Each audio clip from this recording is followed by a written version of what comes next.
प्यारी सास संगत जी, प्रेम से कहिए धन्यकार जी।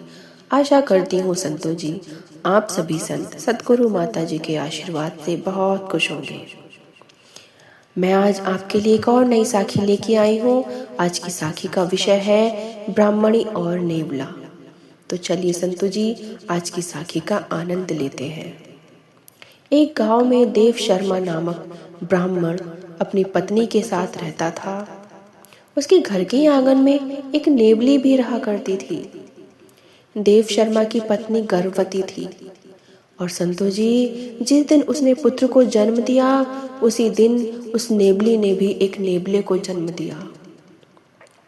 और जन्म देते हुए नेवले को उसकी माँ नेवली मर गई। उसके बाद देव शर्मा की पत्नी उस नेवले के बच्चे के प्रति बहुत प्यार आया और उसने उसे अपने पुत्र की तरह उसका पालन पोषण किया। नेवला भी ब्राह्मण के परिवार से अच्छी तरह घुल मिल गया। वह सदा उनके पुत्र के साथ खेला करता। दोनों बच्चों में अच्छी मित्रता हो गई थी। ब्राह्मण और उसकी पत्नी को नेवले और अपने पुत्र की मित्रता में कोई आपत्ति नहीं थी। दोनों का प्रेम देखकर वे दोनों पति पत्नी बहुत खुश हुआ करते थे। लेकिन ब्राह्मणी का हृदय कभी कभी चिंतित हो उठता और वह सोच पड़ती कि पशु बुद्धि के कारण कभी नेवले ने उसके पुत्र का कुछ अनिष्ट कर दिया तो क्या होगा। यह शंका उसके मन में धीरे धीरे घर कर गई।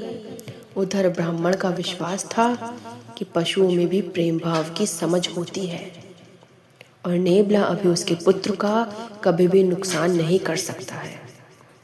तो संतों जी, एक दिन ब्राह्मणी अपने पुत्र को एक वृक्ष की छांव में सुलाकर नदी में पानी भरने चली गई। उस समय नेवला भी वहां खेल रहा था। जाने के पश्चात वह ब्राह्मण से पुत्र का ध्यान रखने को कह गई, लेकिन उसे मन मन में भय था कि कहीं नेवला मेरे बेटे को काट न ले।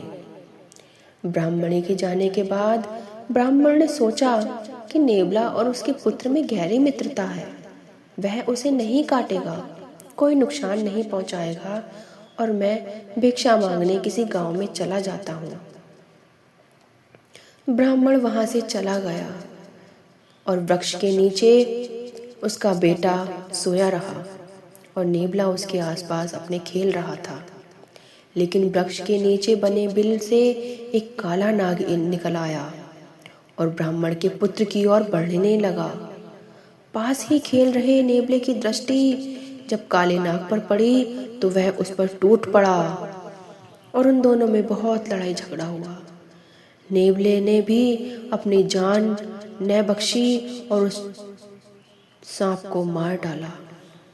काले नाग को मारने के उपरांत वह घर से बाहर निकला तो पानी भरकर वापस आती ब्राह्मणी की दृष्टि उस पर पड़ी और नेवले के मुंह में खून लगा हुआ था, जिसे देखकर ब्राह्मणी घबरा गई।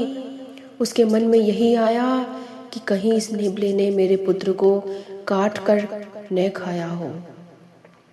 उसने गुस्से में आकर अपने सिर पर उठाए हुए घड़े को उस नेवले के ऊपर पटक दिया और नेवला भी वहीं पर मर गया।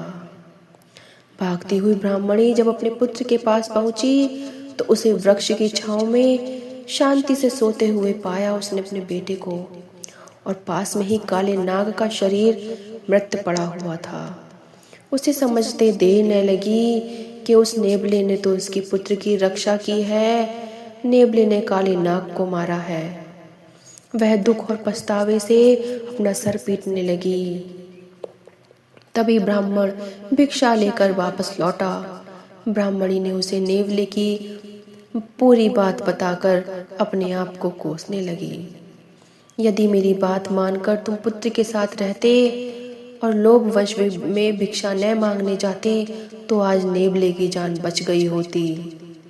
मैंने गुस्से में आकर आज नेवले की जान ले ली है।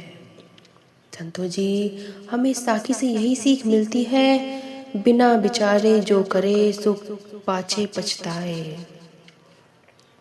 हमें बिना सोच विचार के कोई ऐसा कर्म नहीं करना चाहिए जो हमारे लिए भी नुकसान हो और दूसरों के जीवन के लिए भी नुकसानपूर्ण हो। संतों जी, आपको साखी कैसी लगी आप दासियों कमेंट में ज़रूर बताइए। वीडियो आपको अच्छी लगे तो चैनल को लाइक शेयर सब्सक्राइब कीजिए। संतों जी, आगे भी हम ऐसे ही आपके साथ नई साखी के साथ मिलते रहेंगे। प्यार से कहिए संतों जी, धन्यकार जी।